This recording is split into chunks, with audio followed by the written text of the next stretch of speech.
অপেক্ষা পর্ব ১০। লেখক হুমায়ুন আহমেদ। গল্প পাঠে আমি অরোরা ইসলাম। ফাতেমার মেজাজ আজ খুব চড়ে গেছে। মেজাজ চড়ার মতো তেমন কোনো বড় ঘটনা ঘটেনি। মাঝে মাঝে অতি তুচ্ছ ব্যাপারে তার মাথায় রক্ত উঠে যায়। তখন কি বলেন বা কি করেন নিজেই জানেন না। এখন তার চোখ রক্তবর্ণ, কথা জড়িয়ে যাচ্ছে। তিনি সুপ্রভার দিকে তর্জনী উঁচিয়ে বলছেন, তোর মাকে বল এক্ষুনি বাড়ি থেকে বের হতে, এক্ষুনি। অনেকদিন ফকির খাওয়ানো হয়েছে, আর না। হোটেলের ফ্রি খাওয়া ফ্রি থাকা যথেষ্ট হয়েছে। এখন পথে নামতে বল, গতর খাটিয়ে দেখুক কেমন লাগে। এইখানেই থেমে গেলে হতো, তিনি এখানে থামলেন না। পথে নেমে কিভাবে জীবনযাপন করলে খেয়ে পড়ে বাঁচা যায় তা বলতে শুরু করলেন। ইঙ্গিত চিঙ্গিতের ঢাল ধারলেন না, ভয়াবহ কথা বলতে শুরু করলেন। মা মেয়ে ঠোঁটে লিপস্টিক মেখে চন্দ্রিমা উদ্যানে হাঁটবি, কাস্টমার চলে আসবে, কোলে করে নিয়ে যাবে, কোলে কোলে থাকবি, সুখে ভাড়া খাটবি। এইখানে তো কোলে নেওয়ার কেউ রাখে না, পথে নামলেই কোল পাবি। সুপ্রভা ভয়ে এবং লজ্জায় থরথর করে কাঁপছে। মনে মনে বলছে, আল্লাহ তুমি মামিকে থামাও, তুমি দয়া করে মামিকে থামাও। মামির কথা শুনে সে যতটা ভয় পাচ্ছে তার চেয়ে বেশি ভয় পাচ্ছে মা এখন কি করবে এই ভেবে। ফাতেমার প্রতিটা শব্দ সুরাইয়ের কানে যাচ্ছে। সুরাইয়া খুব সহজ পাত্র না, চুপচাপ হজম করবে না, এই প্রশ্ন আসেই না। সুপ্রভার ধারণা কিছুক্ষণের মধ্যে তার মা বলবেন, সুপ্রভা, ইমনকে বল একটা বেবি ট্যাক্সি ডাকতে, আমরা চলে যাব। সুপ্রভা যদি বলে, মা কোথায় যাব, তিনি অবশ্যই বলবেন, চন্দ্রিমা উদ্যানে, ভাড়া খাটবো।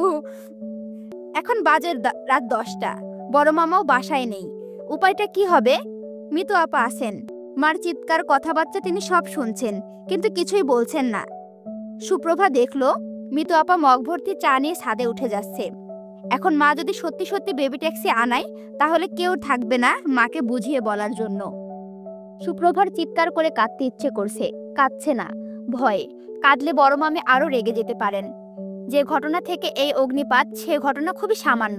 ফাতেমার পায়ে পানি এসে পা ফুলে গেছে। কাজের মেয়েকে বলেছেন ১ গামলা গরম পানি এনে দিতে। গরম পানিতে পা ডুবিয়ে বসে থাকবেন। সেই পানি আনতে অনেক দেরি করলো, কারণ সে সুরাইয়াকে দোতলায় ভাত দিতে গিয়েছিল। ফাতেমা বললেন, ভাত ঘরে দিয়ে আসতে হবে কেন, নিচে নেমে খেতে পারে না? কাজের মেয়ে বলল, আম্মা, আমি ছোট মুখে একটা বড় কথা বলি, কেমন? ভাত চাই, ভাত দিয়ে আসি। চা চাই, চা দিয়ে আসি। ফ্রিজের ঠান্ডা পানি চাই, পানি দিয়ে আসি। আমার কাম হয়েছে সিঁড়ি বাওয়া। আম্মা, আমারে ক্ষমা করেন, চাকরি অনেক করছি, আর না। ফাতেমা বারুদের বস্তায় আগুন লেগে গেল। প্রথমে গরম পানির গামলায় লাথি মেরে উল্টে দিলেন, শুরু করলেন চিৎকার। দুর্ভাগ্যক্রমে সুপ্রভা তখন তার সামনে, সরে পড়তে চেয়েছিল।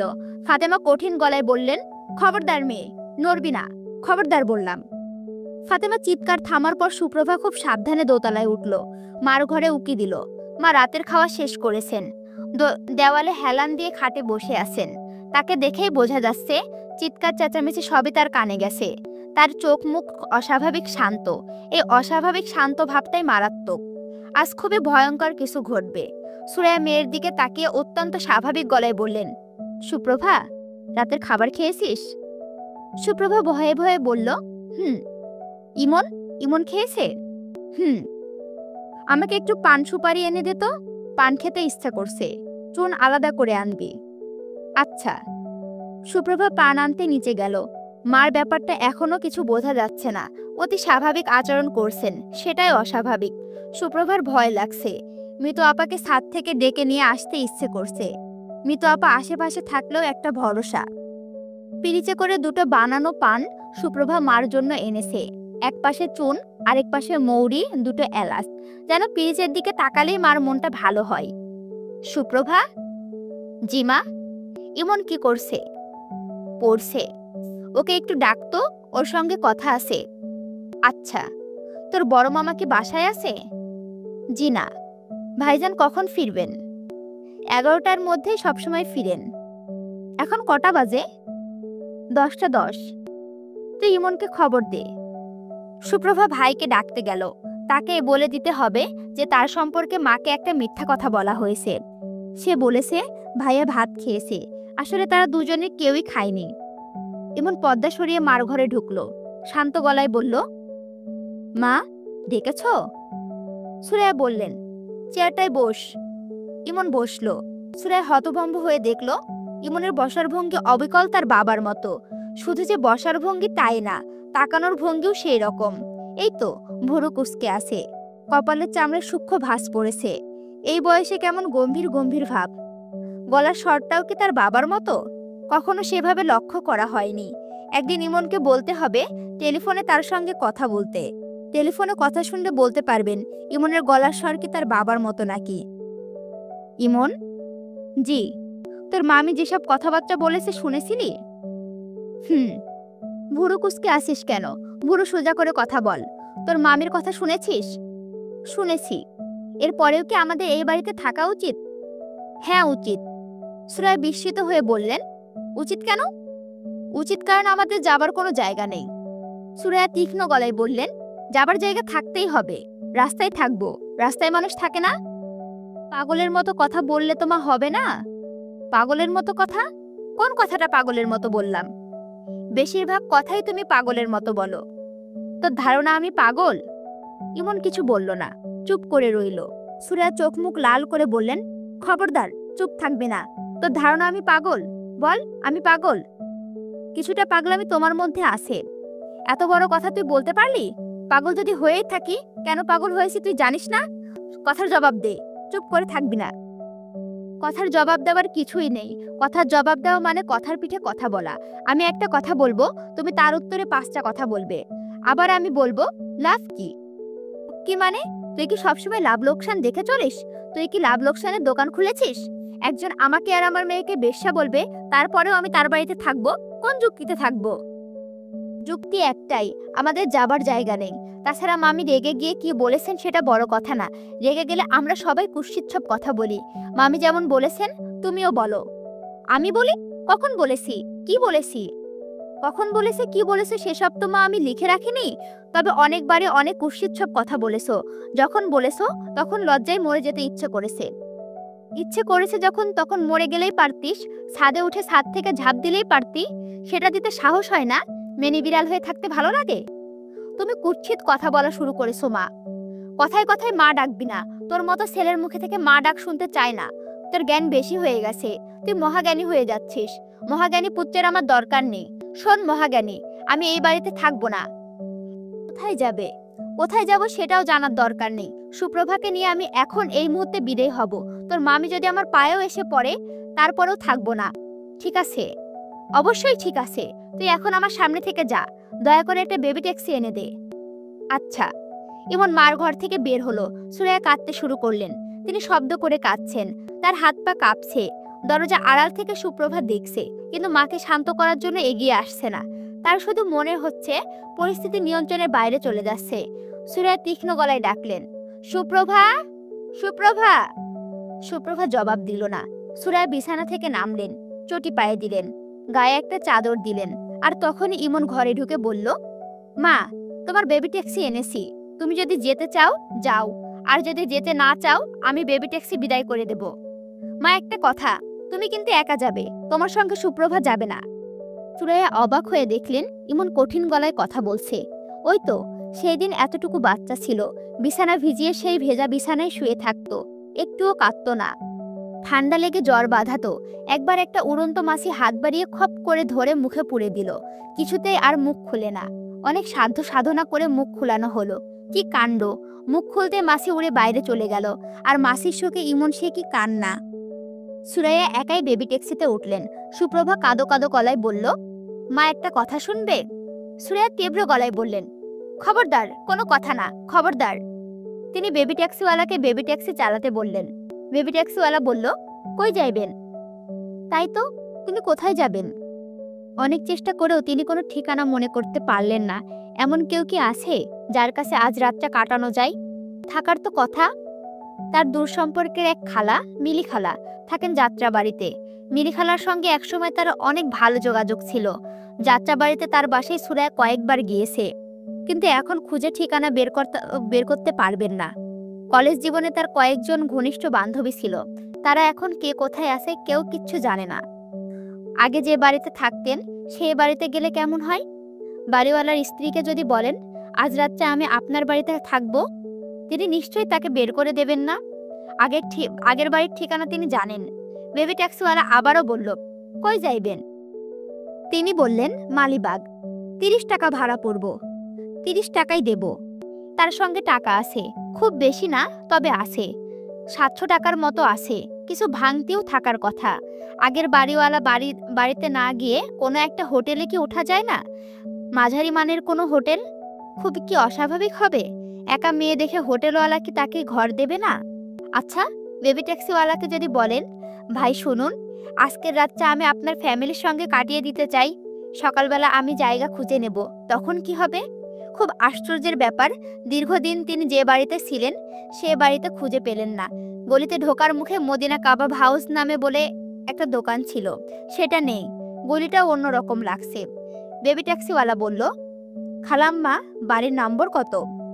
তিনি বাড়ির নম্বরও বলতে পারলেন না। বাড়িওয়ালার নামও মনে নেই। আকাশের অবস্থা ভালো না, মেঘ ডাকছে, বোঝাই যাচ্ছে বৃষ্টি হবে। শ্রাবণ মাসের শুরু, রোজই বৃষ্টি হবার কথা। কয়েকদিন খরা গেল, আজ মনে হয় আকাশ ভেঙে বৃষ্টি নামবে। বৃষ্টি নামার আগে আগে কোনো একটা আশ্রয়ে চলে যাওয়া উচিত। সেই আশ্রয়টা কি? বেবি ট্যাক্সিওয়ালা বিরক্ত মুখে বলল, খালাম্মা, আর কত ঘুরমু? সুরাইয়া বললেন, কামালপুর রেল স্টেশনে চলো। ওইদিকে বেবি যাইব না। পথের মাঝখানে আমি কোথায় নামবো? বৃষ্টির ফোঁটা পড়তে শুরু করলো, ঠান্ডা হাওয়া দিচ্ছে। সুরাইয়ার মনে হলো তার জ্বর আসছে। জ্বর না এলে এত অল্প হাওয়াতে এমন কেঁপে কেঁপে উঠতেন না। খালাম্মা, আমি কামালপুর যামু না, ভাড়া মিটিয়া দেন। সুরাইয়ার মনে হলো তিনি বিপদে পড়েছেন। আশ্চর্যের ব্যাপার হচ্ছে, বিপদে পড়লেও তিনি অস্থির বোধ করছেন না, বরং ভালো লাগছে। খুব খারাপ সময়ের পর খুব ভালো সময় আসে, এটা জগতের নিয়ম। বেবি ট্যাক্সিওয়ালা রাস্তার মাঝখানে তাকে নামিয়ে দেবে। তিনি বৃষ্টিতে ভিজতে থাকবেন। পথে পানি জমে যাবে, পানি ভেঙে তিনি এগোতে থাকবেন। কোনো খোলা ম্যানহোলে হোঁচট খেয়ে তিনি নোংরা পানিতে পড়ে যাবেন। তার হাত থেকে ছিটকে হ্যান্ডব্যাগটা পড়ে যাবে। তিনি সেই ব্যাগ খুঁজে পাবেন না। নোংরা কাদা পানিতে তার শরীর মাখামাখি হয়ে যাবে। তখন দেখবেন গুন্ডা টাইপের কিছু মানুষ দূর থেকে তাকে দেখছে। তাদের মধ্যে একজন পানিতে সপ শব্দ তুলে এগিয়ে আসছে। এর চেয়ে খারাপ অবস্থা তো আর কিছু হতে পারে না। এরকম খারাপ অবস্থার পরই ভালো অবস্থা আসে। সেই ভালো অবস্থাটা কি? এখানে বলে রাখি, এখানে সুরাইয়ার প্রত্যেকটা কথা, মানে অল্প কিছু কথা ড্রাইভারের সাথে হচ্ছে, আর বাকি কথা সে মনে মনে ভাবছে। সুরাইয়া অনেক বেশি কল্পনা করে, সে কল্পনাটা এখানে তুলে ধরা হয়েছে। বৃষ্টি জোরে সোরে নেমেছে।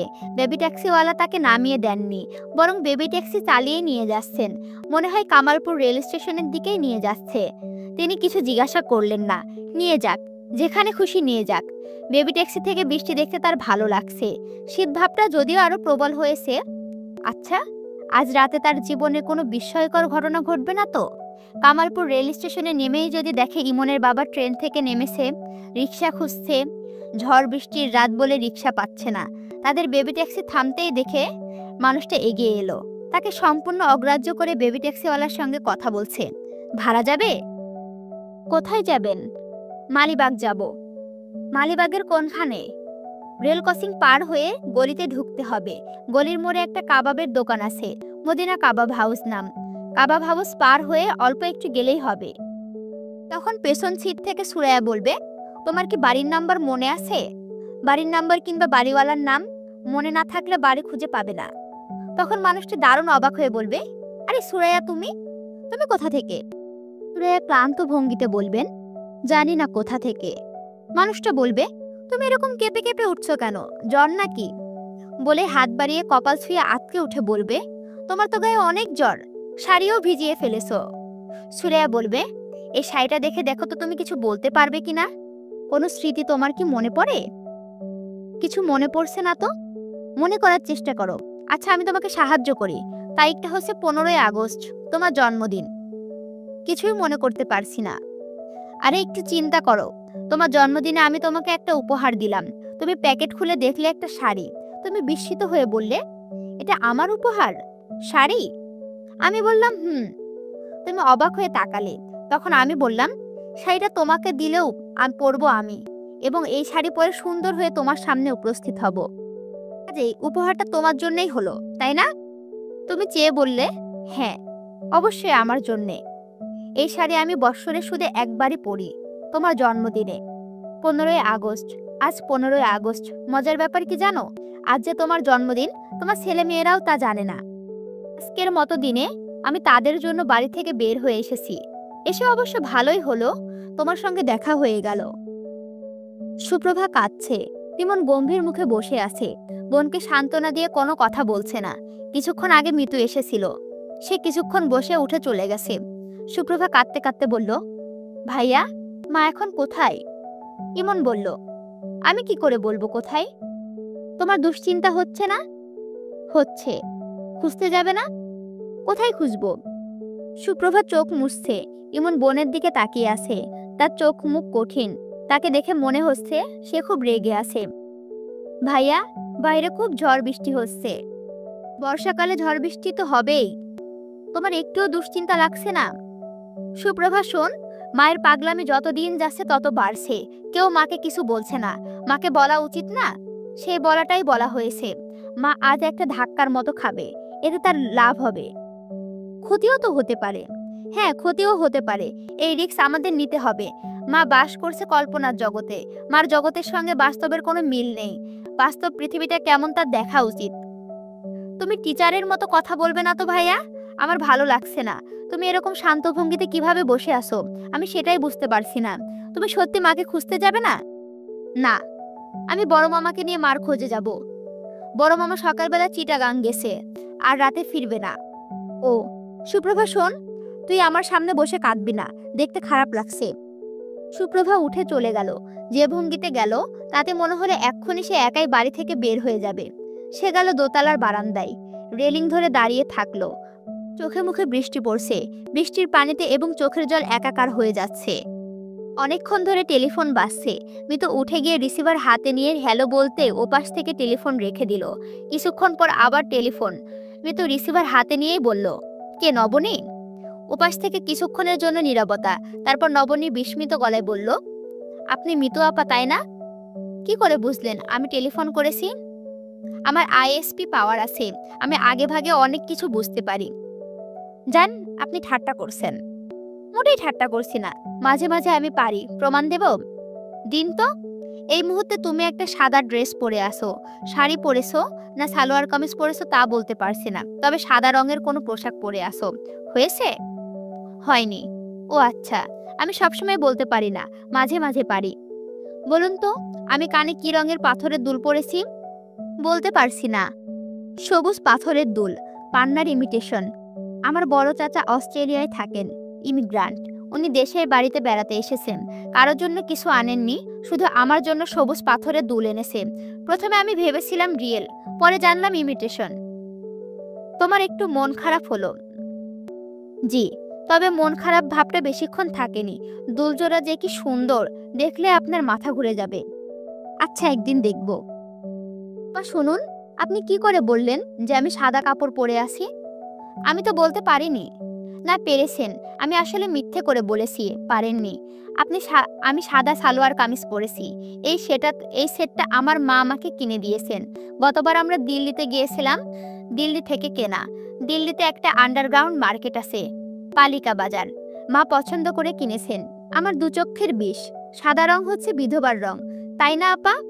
আমার ফেভারিট কালার কি জানেন? আমার ফেভারিট কালার হচ্ছে রেড। আমি একটা বইয়ে পড়েছি, লাল রং যাদের প্রিয় তারা মানুষ হিসাবে খুবই ভালো হয়। আপা শুনুন, আমার এখন টেলিফোন রেখে দিতে হবে। আপনি কি আমার জন্য ছোট্ট একটা কাজ করে দিতে পারবেন? হ্যাঁ, পারবো। ইমনকে কিছু বলতে হবে? জি, আগামী পরশু ওনার আমাকে পড়াতে আসার কথা। ওই দিন আমার ছোট খালার ছেলের বার্থডে, আমাকে বার্থডেতে যেতে হবে। ইমনকে বলবো সেদিন তোমাকে পড়াতে না যাই? না না, আমি পড়া মিস দিতে চাই না। এমনিতেই আমি খুব খারাপ ছাত্রী। আপনি শুধু বলবেন উনি যেন একটু দেরি করে আসেন। একটু দেরি মানে কতক্ষণ দেরি? 1 ঘন্টা? আচ্ছা, 1 ঘন্টা। আপা, আসলে আমি জন্মদিনে যেতে চাচ্ছিলামই না, কিন্তু আমার ওই কাজিন আমাকে খুবই পছন্দ করে। খুব পছন্দ করে শুনে আপনি আবার অন্য কিছু ভেবে বসবেন না। ও বয়সে 7 বছর। ও আচ্ছা, তাহলে আপা আমি এখন রাখি। আপনার সঙ্গে কথা বলতে আমার এত ভালো লাগে, মনে হয় কতদিনের যে চেনা। আচ্ছা আপা, আপনাদের ওইদিকে কি বৃষ্টি হচ্ছে? হচ্ছে। আমাদের এদিকেও বৃষ্টি হচ্ছে। বর্ষাকাল আমার কাছে জঘন্য লাগে। বৃষ্টি বৃষ্টি বৃষ্টি। তবে সবচেয়ে জঘন্য লাগে শীতকাল। শীতকালে চামড়া ফেটে যায় এই জন্যে। আমার খুব ড্রাই স্কিন। আপা, আপনার স্কিন কি রকম, অয়েলি না ড্রাই? ঠিক জানি না, আমার মনে হয় মাঝারি ধরনের। আপনার গায়ের রং তাহলে শ্যামলা। শ্যামলা মেয়েদের স্কিন হয় নর্মাল, আর যারা খুব ফর্সা তাদের স্কিন হয় খুব ড্রাই, নয়তো খুব অয়েলি হবে। এই জন্য মাঝে মাঝে আমার কাছে মনে হয় শ্যামলা হয়ে কেন জন্মালাম না। লোকে আমাকে কালো বলতো, লোকের বলাই কি যায় আসে, তাই না আপা? হ্যাঁ তাই। আচ্ছা এখন রাখি, খোদা হাফেজ। সরি সরি, আল্লাহ হাফেজ। আমার এক হুজুর আছেন, উনি আমাকে বলেছেন কখনো যেন খোদা হাফেজ না বলি, তবে সব সময় যেন আল্লাহ হাফেজ বলি।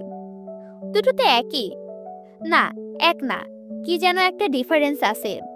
আচ্ছা আমি একদিন হুজুরকে জিজ্ঞাসা করে আপনাকে জানাবো। টেলিফোন রেখে মিতু ঢুকলো ইমনের ঘরে। সহজ স্বাভাবিক গলায় বলল, ইমন তুই উঠে কাপড় পর তো, এক জায়গায় যাব। কোথায়? কামালপুর রেল স্টেশনে। আমার সিক্স সেন্স বলছে ফুপি কামালপুর রেল স্টেশনে বসে আছেন। ইমন বিরক্ত গলায় বলল, তুই তো সিক্স সেন্সের ফাজলামি আমার সঙ্গে করবি না তো। তোর ধারণা হয়েছে মা কামালপুর রেল স্টেশনে, তুই সে ধারণায় কথা বলবি। রেগে যাচ্ছিস কেন? রাখছি না। অবশ্যই রাখছিস, যত রাখছিস তত কুজো হচ্ছিস। ঘাড় সোজা করে বসতে পারিস না? হ্যাচব্যাং অফ ঢাকা। বেবি ট্যাক্সিতে উঠে মিতু হাসি হাসি মুখে বলল, আচ্ছা শোন, তোকে একটা জটিল প্রশ্ন জিজ্ঞাসা করি। তুই তো আবার ঠান্ডা মাথার ছেলে, ভেবে চিন্তে জবাব দিবি। মনে কর একটা ছেলে এবং একটা মেয়ে ছোটবেলা থেকে একসঙ্গে বড় হয়েছে, তাদের মাঝে তুই তুই সম্পর্ক। বড় হয়ে তারা বিয়ে করলো। বিয়ের পরে যদি মেয়েটা স্বামীকে তুই তুই করে বলে, তাহলে স্বামী বেচারা কি রাগ করবে? ইমন জবাব দিচ্ছে না, বিস্মিত হয়ে তাকিয়ে আছে। মিতু হালকা গলায় বলল, তোকে আরো কিছু হিন্টস দিয়ে দিই। ধরে নে ছেলে এবং মেয়ে ফার্স্ট কাজিন। এ কি, এরকম রাগের চোখে তাকিয়ে আছিস কেন? ঠাট্টা করছি। আমি ঠাট্টাও করতে পারবো না? ইমন বলল, এ ধরনের ঠাট্টা আমার পছন্দ না। মিতু হাই তুলতে তুলতে বলল, ঠাট্টা পছন্দ না? তাহলে ঠাট্টা না, সত্যি কথাই বলছি। এখন বল, বিয়ের পর তোকে যদি আমি তুই তুই করে বলি, তুই কি রাগ করবি?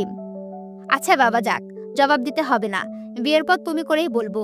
বিয়ের পর কেন, এখন থেকেই বলবো। ইমন তাকিয়ে আছে, কি বলবে ভেবে পাচ্ছে না। মিতু বলল, এই তুমি তো ভিজে যাচ্ছ, আরেকটু সরে এসে বসো। বলেই মিতু হাসতে শুরু করলো। তার হাসি আর থামেই না। ইমন খুব চেষ্টা করছে মিতুর উপর রাগ করতে পারছে না, বরং অন্যরকম মায়া সে অভিভূত হয়ে পড়ছে।